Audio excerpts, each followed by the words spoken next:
Hello dear students, my name is Ayushi Gupta. Welcome to फटाफट concept by topper. इसमें हम लोग आपको कंसेप्ट्स को बहुत ही इजी वे में समझाएंगे ताकि स्टूडेंट आपके जो छोटे छोटे से डाउट्स रहते हैं टॉपिक्स को लेके वो बहुत इजीली क्लियर हो जाए और आपके सारे कंसेप्ट्स बहुत स्ट्रांग हो जाए। Today we are going to study a very interesting topic. Students, आप सबको पता है टिल 19th सेंचुरी हमारे जो साइंटिस्ट थे वो ये डिस्कवर कर चुके थे difference between elements and compounds. उन्हें ये पता लग गया था कि किस तरीके से डिफरेंट एलिमेंट्स कंबाइन होके नए कंपाउंड्स फॉर्म करते हैं, किस तरीके से डिफरेंट एटम्स कंबाइन होके नए सब्सटेंसेस फॉर्म करते हैं। तो ये सारा जो डिफरेंशिएशन था उन्हें पता लग गया था और इसी से जनरेट हुई नई term that is chemical combination or chemical reaction. So now what is chemical combination? आप सबने देखा, हमने क्या देखा, डिफरेंट जो एलिमेंट्स हैं वो क्या कर रहे हैं, कंबाइन कर रहे हैं, उनके जो नए बॉन्ड्स हैं वो फॉर्म हो रहे हैं, एक नया सब्सटेंस क्या हो रहा है, फॉर्म हो रहा है, and that is chemical combination. आप देख सकते हैं जब एसिड की रिएक्शन अगर मैं बेस से कराऊंगी तो नए सब्सटेंसेस फॉर्म होते हैं salt and water, and that reaction is known as chemical reaction or combination, that is chemical combination. तो इसके बेसिस पे बहुत सारे साइंटिस्ट ने अपने कुछ लॉज दिए थे। तो आज हमें मेजरली दो लॉज के बारे में पढ़ना है, that is laws of chemical combination. Lavoisier ने मेनली दो लॉज दिए हैं, that is law of conservation of mass and law of constant proportion. पहले स्टूडेंट्स हम लोग पढ़ते हैं law of conservation of mass. Do you know students ये किसने दिया है? Yes, you are right, the law of conservation of mass was given by Antoine Lavoisier. Lavoisier scientist थे, उन्होंने हमें इस लॉ के बारे में बताया था। इस लॉ को हम एक और नाम से जानते हैं, that is law of indestructibility of matter. अब देखिए स्टूडेंट्स, नाम से ही आपको पता चल रहा है that law of conservation of mass means mass is always conserved. हमारा लॉ क्या बताता है?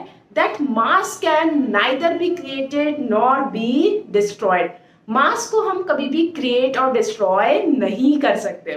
तो उनका कहना है कि अगर कोई भी केमिकल रिएक्शन हो रही है तो total mass of reactant is always equals to total mass of the product. Reactant का मास और प्रोडक्ट का मास हमेशा क्या रहेगा? Equal.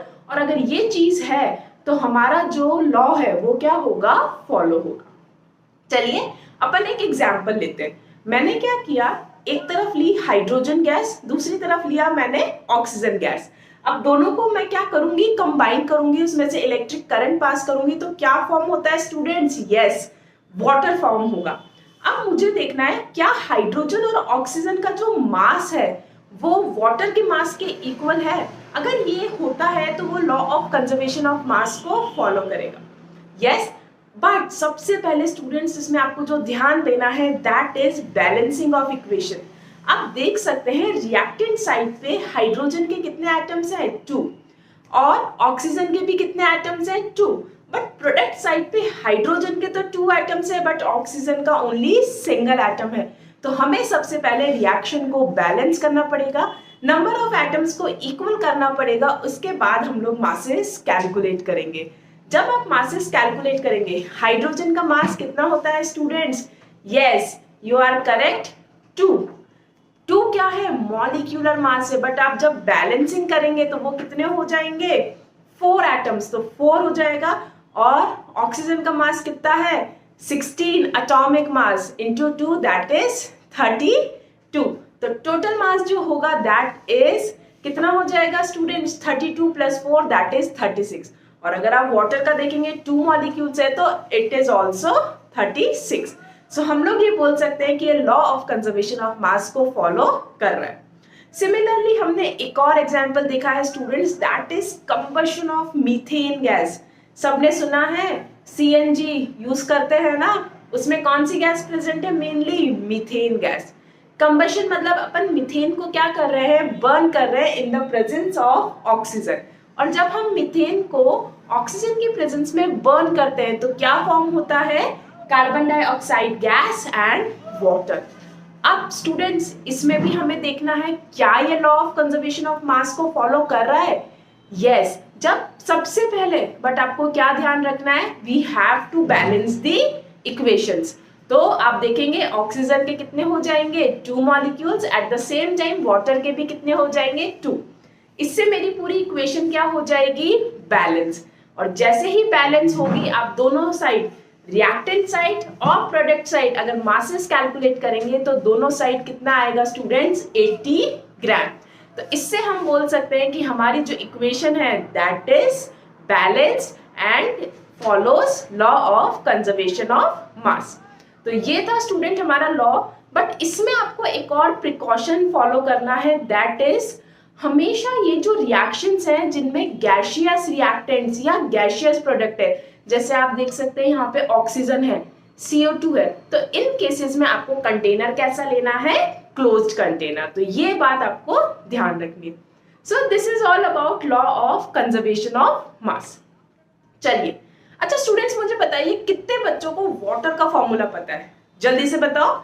Yes, chemical formula for water is H2O।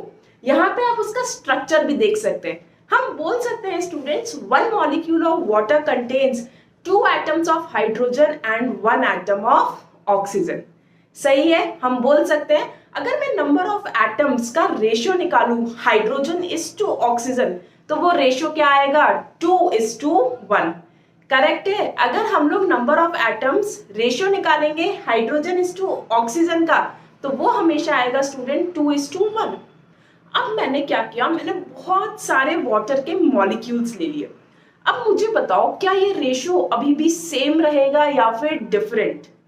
Yes students, you are right, हमारा रेशियो अभी भी सेम रहेगा, क्योंकि एक वाटर मॉलिक्यूल में तो अभी भी 2 ही हाइड्रोजन और 1 ही ऑक्सीजन है, तो नंबर ऑफ एटम्स का रेशियो क्या रहेगा, सेम। चलिए मैं एक और चीज करती हूँ, मैं डिफरेंट सोर्सेस से वाटर ले लेती हूँ। मैंने क्या किया, एक एक्सपेरिमेंट किया और केमिकल रिएक्शन कराई हाइड्रोजन और ऑक्सीजन ने, उससे वाटर ऑब्टेन किया। सेकेंड केस में मैंने टैप वाटर ले लिया। अब दोनों वाटर है, दोनों का फॉर्मूला है H2O। अब मेरे को दोनों का रेशियो चेक करना है नंबर ऑफ एटम्स का। क्या स्टूडेंट्स ये सेम रहेगा, ये बहुत बड़ा डाउट था, क्या ये रेशियो अभी भी सेम रहेगा। और एक्चुअली हमें इस डाउट का आंसर जिस साइंटिस्ट ने क्लियर किया था दैट इज जोसेफ प्राउस्ट। उन्होंने बताया that law of constant proportion क्या बोलता है कि अगर कोई भी कंपाउंड है तो वो जो एलिमेंट से मिलके बनते हैं, तो उन एलिमेंट्स का जो मासेस का रेशियो रहेगा या उन एलिमेंट्स का जो नंबर रहेगा पर्टिकुलर कंपाउंड में, वो हमेशा सेम रहेगा इंडिपेंडेंट ऑफ इट्स सोर्स। वो सोर्स पे डिपेंडेंट नहीं होगा, हम उसको कहीं से भी ऑब्टेन करें, उसका जो रेशियो रहेगा students that will be same. तो हम बोल सकते हैं कि वाटर को मैं केमिकल रिएक्शन के थ्रू ऑब्टेन करूं या फिर टैप वाटर के थ्रू ऑब्टेन करूं, उसका जो रेशियो रहेगा that is number of atoms का 2:1। सिमिलरली हम लोग मासेस का रेशियो भी निकाल सकते हैं। आप सबको पता है हाइड्रोजन का मास कितना होता है स्टूडेंट, एटॉमिक मास इज 1। अब हमारे पास 2 एटम्स हैं, तो हम लोग बोल सकते हैं इसका मास हो जाएगा 2, और ऑक्सीजन का मास होता है 16 और हमारे पास सिंगल ही एटम है। तो चलिए हम लोग मास निकालते हैं ऑक्सीजन इज टू हाइड्रोजन। तो ऑक्सीजन का मास हो गया 16, हाइड्रोजन का हो गया 2। तो जैसे ही आप डिवाइड करेंगे तो रेशियो क्या आएगा 8:1। अब स्टूडेंट्स वाटर आप कहीं से भी ले लो, tap water, pond water, lake water, chemical reaction के थ्रू, हर जगह वाटर में जो एलिमेंट्स हैं उनके मासेस का जो रेशियो रहेगा स्टूडेंट्स वो सेम रहेगा, that is 8:1, oxygen is two hydrogen. तो ये है लॉ ऑफ कांस्टेंट प्रोपोर्शन। ये सेम कोई भी कंपाउंड के लिए, कैल्शियम कार्बोनेट अपन बहुत जगह से ऑब्टेन करते हैं, बट फॉर्मूला उसका क्या रहेगा, सेम रहेगा। Same with carbon dioxide gas, carbon dioxide gas भी आप बहुत जगह से ऑब्टेन करते हैं, बट इनके जो मासेस का रेशियो रहेगा हमेशा 3:8, and that defines our law of constant proportion. Ratio fixed रहता है, डेफिनेट रहता है, इस वजह से हम इस लॉ को लॉ ऑफ डेफिनेट प्रोपोर्शन भी बोलते हैं। चलिए स्टूडेंट एक न्यूमेरिकल कर लेते हैं। आपको पता है हाइड्रोजन ऑक्सीजन से कंबाइन होता है इन द रेशियो ऑफ 1:8।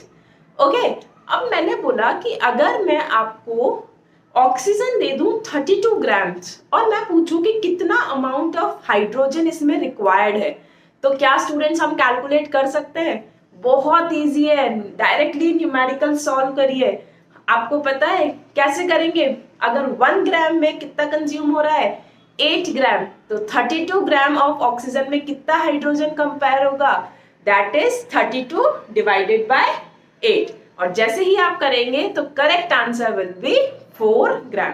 तो हम बोल सकते हैं तो 4 ग्राम ऑफ हाइड्रोजन रिक्वायर्ड होगा for 32 gram of oxygen. Clear है students? So this is all about law of constant proportion. I hope सबको अच्छे से समझ में आया होगा। So these are our 2 laws. So students, for more सच फटाफट concept, please like and share our channel. Please subscribe it and do not forget to join our Telegram link. Thank you.